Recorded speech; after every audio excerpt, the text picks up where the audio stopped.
Hello everyone, I hope आप सभी अच्छे होंगे और मैं उम्मीद करता हूं कि आपने मेरा पिछला वीडियो ज़रूर देखा होगा। अगर नहीं देखे हैं तो मैं लिंक के डिस्क्रिप्शन में या इसके डिस्क्रिप्शन में लिंक डाल दूंगा, वहां से जाके देख सकते हैं। ठीक है, तो आज की वीडियो क्लास में हम लोग बात करेंगे वेक्टर के प्रोडक्ट्स का।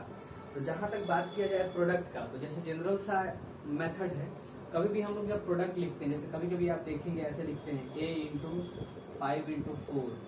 अब यहाँ पे देखिए, ये जो इंटू है ना, इसको बोलते हैं डॉट और इसको बोलते हैं क्रॉस।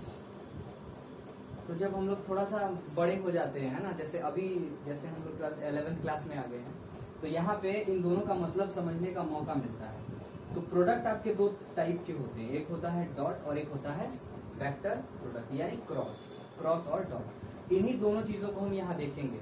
पर वेक्टर की जब बात आती है तो इन दोनों प्रोडक्ट्स का जो मतलब है वो बदल जाता है। ठीक है, तो आपको तो समझ में आ गया होगा कि अगर हम प्रोडक्ट की बात कर रहे हैं तो हमारे कितने टाइप्स के प्रोडक्ट हो सकते हैं? दो टाइप के प्रोडक्ट्स हमारे हो सकते हैं, है ना, एक डॉट और एक क्रॉस। ठीक है, तो आइए इसको समझते हैं। तो सबसे पहला है हमारा, जिसके बारे में हम आज चर्चा करेंगे, वो है डॉट प्रोडक्ट। इसी का दूसरा नाम है स्केलर प्रोडक्ट। डॉट प्रोडक्ट या स्केलर प्रोडक्ट। अब इसको समझने के लिए चलिए आइए देखते हैं, दो वेक्टर्स लेते हैं। मान लीजिए कि ये दो वेक्टर्स हैं, ये है वेक्टर ए और ये है वेक्टर बी। इनके बीच का जो एंगल दिया हुआ, ये दिया हुआ है थीटा। तो यहाँ पर vector A dot vector B जो होता है, यहाँ पे इसको बोलते हैं डॉट प्रोडक्ट। ये जो होता है ये डिफाइन होता है magnitude of vector A into magnitude of vector B into cos theta. ठीक है, इसी को हम दूसरे रूप में लिख सकते हैं, दूसरे फॉर्मेट में। तो ये हमारा ऐसे लिखा जाता है, जहां पर ए बी मैग्नीट्यूड बता रहे हैं किसका? वेक्टर ए और वेक्टर बी का। अब जरा आप सोचिए ध्यान से कि ये भी मैग्नीट्यूड है, ये भी मैग्नीट्यूड है और ये भी मैग्नीट्यूड। तो दोनों प्रोडक्ट करने की वजह से, ये जो ए और बी का प्रोडक्ट किया है हमने, इससे जो चीज हमको मिल रही है वो मिल रही है स्केलर। दैट्स वाई इसका नाम जो होता है दूसरा, वो होता है स्केलर प्रोडक्ट। क्योंकि प्रोडक्ट के लास्ट में हमको जो चीज मिल रही है वो कैसी मिल रही है? प्रोडक्ट मिल रही है। अब आप चाहें, अगर आप चाहें तो जैसे दो वेक्टर्स दे रखे हों, तो उन दोनों वेक्टर्स के हेल्प से आप एंगल भी निकाल सकते हैं, है ना। इनका ज्योमेट्रिकल इंटरप्रिटेशन भी होता है, इनकी प्रॉपर्टीज भी होती है। मगर इन सब चीजों के बारे में चर्चा करने से पहले आइए देख लेते हैं स्पेशल केसेस कि थीटा को अगर हम चेंज करें तो क्या क्या चीजें होती है।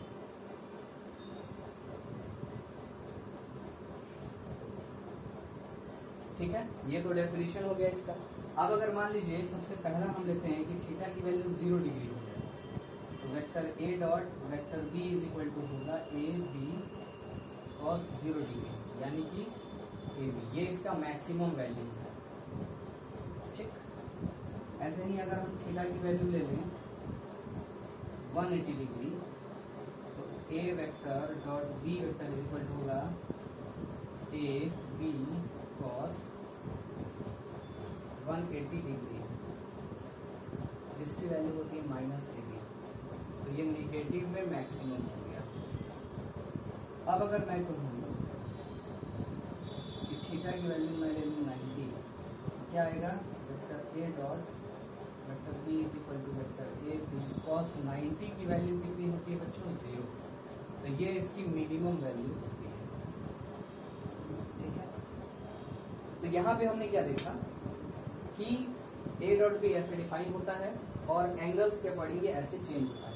अब अगर मान लीजिए 3 ये 4 पॉइंट हम लेते हैं, मान लेते हैं कि अगर हमारा थीटा जो हो एक्यूट हो, थीटा कैसा हो? एक्यूट हो। थीटा इज एक्यूट, मतलब थीटा लेस देन 90 डिग्री। तो ये जो हमारा ए डॉट बी है, ये आपका आता है पॉजिटिव। ठीक है, अगर थीटा इज ऑब्ट्यूज बोले तो थीटा ग्रेटर देन 90 हो, तो जो हमारा ए डॉट बी है वो आता है नेगेटिव, है ना।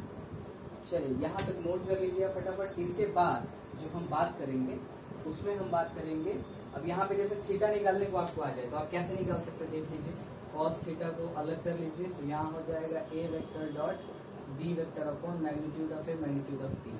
यहाँ से आप थीटा निकाल सकते हैं, यहाँ से थीटा इज इक्वल टू हो सकता है cos inverse A vector B vector upon magnitude of A magnitude of B. ये भी फॉर्मूला आपका बन सकता है, ठीक है। तो इनको आप नोट कर लीजिए बच्चा फटाफट। अब हम आगे बढ़ते हैं। तो मैं इंक डालूँ, ज़्यादा तो था लेकिन लग रहा है खत्म हो गया है ना। समय है आपके पास, तब तक आप नोट कर सकते हैं फटाफट।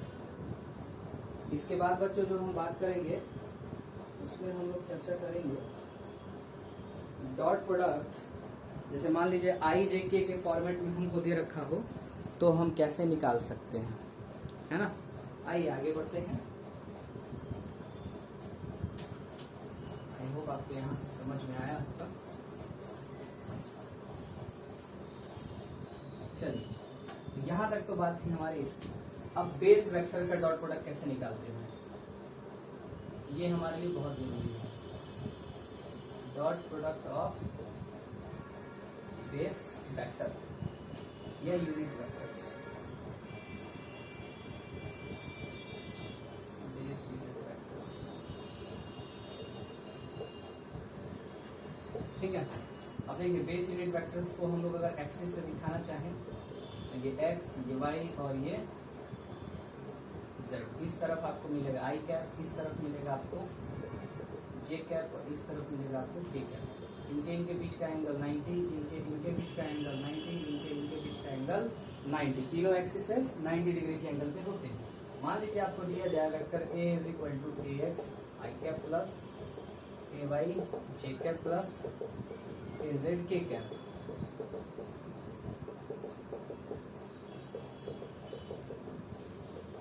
ऐसा दे रखा हो और आपसे कहे कि फाइंड करिए ए डॉट बी क्या होगा।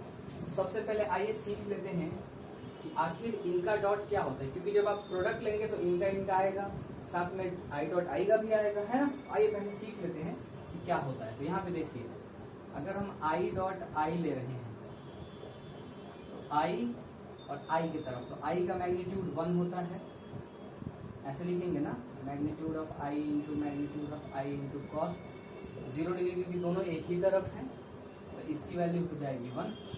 इसी तरीके से जे डॉट जे की वैल्यू हो जाएगी 1 और के डॉट के की वैल्यू हो जाएगी 1। ये तो कहानी हो गया सेम से सेम का, सेल्फ का, अलग अलग। अभी लेते हैं आई डॉट जे का। देखिए आई का मैग्नीट्यूड, जे का मैग्नीट्यूड और कॉस 90 डिग्री, तो ये पूरा का पूरा 0, 1 इंटू 1 और कॉस 90 0। तो यहाँ पे हम लिख सकते हैं कि I dot J is equal to J dot K is equal to K dot I. सबकी वैल्यू 0 होती है ना। और आगे चल के आप देखेंगे ये कम्यूटेटिव प्रॉपर्टी को फॉलो करता है, तो इनको इधर से इधर भी हम लिख सकते हैं। तो आइए, जब हम ये सारी चीज समझ गए तो इनका प्रोडक्ट, तो यहाँ पे आप देख रहे हैं कि कभी भी जे डॉट आई करोगे तब भी 0 आएगा, के डॉट जे करोगे तब भी 0 आएगा। सारा खेल यहाँ से होता है। आई डॉट जे किए हैं तो 2 वेक्टर्स हो गए, एक वेक्टर इधर जा रहा है, एक वेक्टर इधर जा रहा है, और इनके बीच का एंगल 90 है, तो cos 90 की वजह से ये 0 हो गया, है ना। तो अब इनका प्रोडक्ट निकालने में क्या है, सिंपल, हम क्या करेंगे, आई डॉट आई और आई वाले को ध्यान में रखेंगे, बाकी सबको भूल जाएंगे। तो यहाँ पे लिखेंगे तो क्या आएगा, A X B X I dot I plus A Y B Y J dot J plus A Z B Z K dot K. इन सब की वैल्यू 1 होती है, आप भी जानते हैं। तो ए X B x plus A Y B Y plus A Z B Z, ये आया हमारा प्रोडक्ट दोनों का। अगर मैग्नीट्यूड निकालना हो ए का, तो आप जानते हैं कोफिशिएंट ऑफ आई ले लेंगे, उसका स्क्वायर पर प्लस कोफिशिएंट ऑफ जे ले लेंगे, और ऐसे ही ये बी का निकालना हो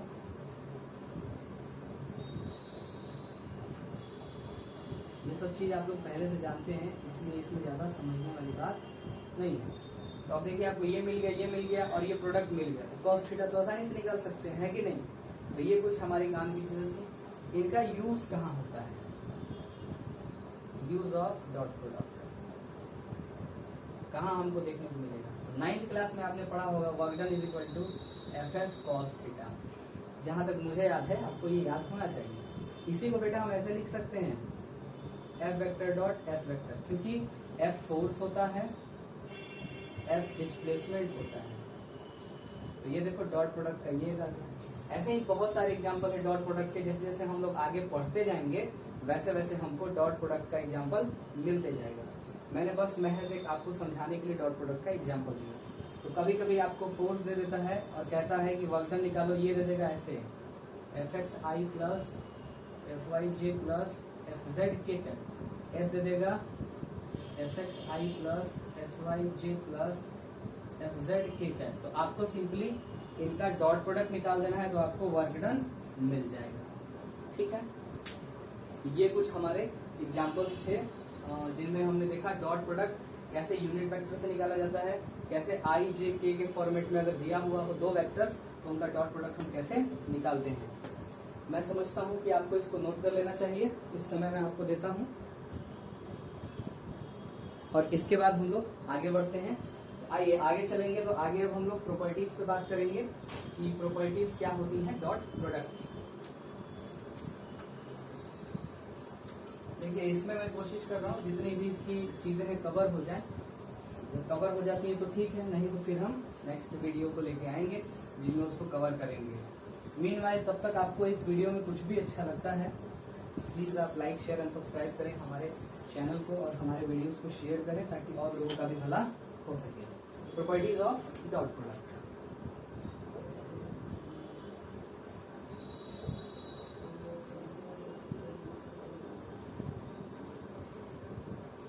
प्रॉपर्टीज ऑफ डॉट प्रोडक्ट में आइए समझा जाए। सबसे पहली प्रॉपर्टी है कॉम्यूटेटिव। कॉम्यूटेटिव का मतलब हुआ कि दो वेक्टर्स हैं आपके, जैसे vector A plus vector B, तो इसको हम लिख सकते हैं, सॉरी प्लस नहीं, डॉट वेक्टर बी, तो इसको लिख सकते हैं vector B dot vector A. अब जैसे मान लो आई डॉट जे लिखा हुआ है, तो इसको हम लिख सकते हैं जे डॉट आई, और मिला के क्या मिलेगा? जीरो ही मिलेगा। तो इसको कॉम्यूटेटिव बोला जाता है। दूसरा है एसोसिएटिव। सेकेंड है हमारा distributive.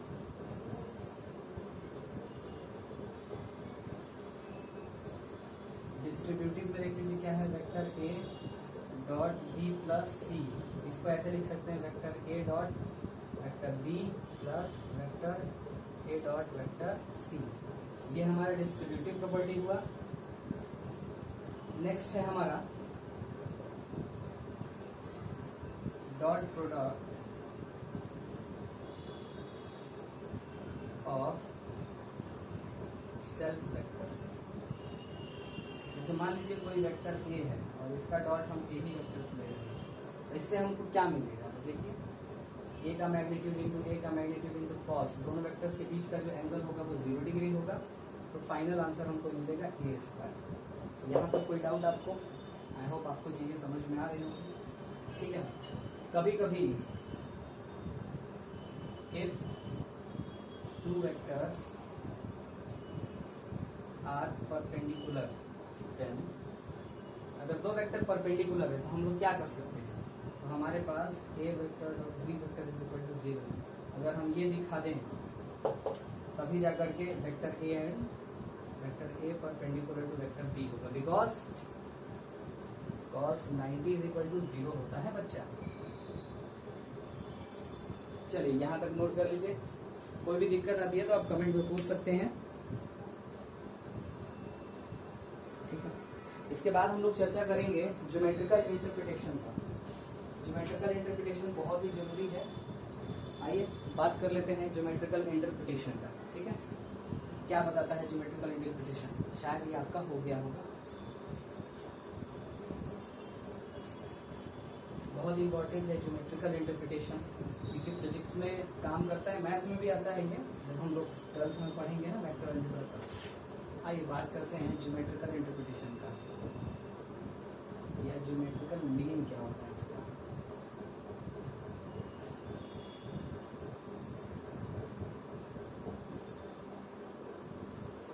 Geometrical meaning of of dot product. यानी डॉट प्रोडक्ट हमको क्या बताता है, ज्योमेट्री क्या कहती है। तो देखिए मान लेते हैं कि ये हमारे दो वेक्टर्स हैं, vector A and vector B, ठीक है।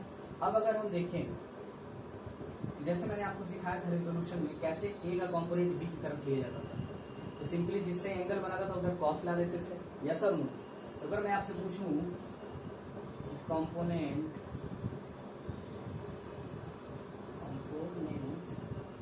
ऑफ वेक्टर ए एलोंग, यहाँ पे हम स्केलर की बात कर रहे हैं, scalar component vector A along vector B, तो आप क्या लिखोगे, ए कॉस थीटा लिखोगे कि नहीं, सिंपल सी बात है। आइए देखते हैं इस ए कॉस थीटा की वैल्यू क्या होगी। इसी को बोला जाता है projection of vector A along vector B. Projection का मतलब अगर हम इधर से टॉर्च जलाएं तो इसकी परछाई बनेगी, यहाँ पर शैडो बनेगा, तो वो शैडो कितना होगा, तो वो ए कॉस थीटा के बराबर होगा। तो ये ए कॉस थीटा कैसे निकाला जाए, तो देखिए हम लोग जानते हैं vector A dot vector B is equal to A B cos theta. यहाँ से हम एल अलग कर लेते हैं ए कॉस थीटा को, तो क्या बचेगा, A vector dot B vector upon magnitude. तो अगर आपको कल को प्रोजेक्शन पूछ ले ए एलोंग बी, तो आप कैसे निकालेंगे, ए कॉस थीटा को बाहर कर लेंगे, A vector dot B vector upon magnitude of B. Similarly अगर आपसे पूछे कि projection of vector B along vector A, तो क्या होगा, क्या होगा बताइए। आप सिंपली लिखेंगे ना बी कॉस थीटा, और देखिए यहाँ से बी कॉस थीटा को अलग करेंगे तो हमको मिलेगा vector A dot vector B upon vector A. अब इसी को कहा जाता है स्केलर कंपोनेंट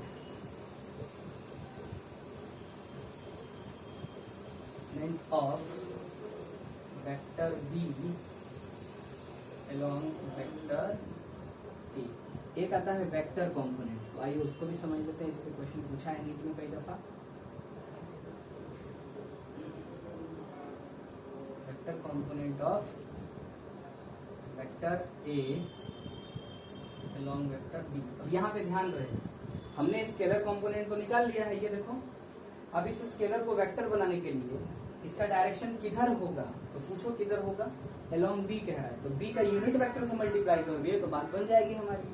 तो हम लिखेंगे इज इक्वल टू ए, ऐसे लिख देते हैं ताकि आपको समझ में आए, ए कॉस थीटा ये हो गया स्केलर कंपोनेंट, और यहाँ पर बी का यूनिट वेक्टर। तो यहाँ पे हम लिख सकते हैं ए कॉस थीटा को लिख सकते हैं A vector B vector upon B into B unit vector. तो यहाँ पे हम लिख सकते हैं A vector dot B vector into B vector upon B का स्क्वायर, क्योंकि B cap is equal to होता है B vector upon magnitude of B. Similarly क्या होगा, vector component of B along vector A, तो क्या होगा बेटा, इज इक्वल टू डायरेक्ट यहाँ लिख देते हैं A dot B vector by A का स्क्वायर और ए वेक्टर। ये है हमारा रिक्वायर्ड रिजल्ट। तो इसको नोट कर लीजिए, और तब तक मैं देखता हूँ, कुछ समय आपको दे देता हूँ। अब आइए इस पे एक दो क्वेश्चन ले लिया जाए ताकि आपको क्लैरिटी आ जाए कि भाई एक्चुअल में हमने इस पे किया क्या था। एक क्वेश्चन ले लेते हैं जिससे कि आपको सारी चीजें समझ में आ जाए। इस पे क्वेश्चन आ सकता है, डॉट प्रोडक्ट पे आ सकता है, एंगल निकालने पे आ सकता है, परपेंडिकुलर दिखाने पे आ सकता है, यूनिट वेक्टर निकालने पे ये निकालने पे आ सकता है, vector component along A and B, scalar component. तो एक इस पे लेते हैं क्वेश्चन ताकि आपको अच्छे से समझ में आ जाए कि भाई मुद्दा यहाँ पे क्या चल रहा है। मान लीजिए अपन ने कहा A vector is equal to है I plus J, B vector is equal to है 3i प्लस 4j। आपसे कह रहे हैं स्केलर कंपोनेंट निकालो, क्या होगा, A vector dot B vector upon scalar component of vector A along vector b equal to a vector dot b vector, a का निकालना है तो यहाँ पर b आ जाएगा। चलिए रखते हैं, डॉट प्रोडक्ट करेंगे तो 3 हो जाएगा प्लस 4 हो जाएगा और डिवाइडेड बाई वेक्टर b कितना 5। नहीं समझा सर, 3 का स्क्वायर प्लस 4 का स्क्वायर, आप तो समझ जाओगे। ये हो गया 7/5। ये देखो स्केलर नंबर, एक नंबर मिला तो स्केलर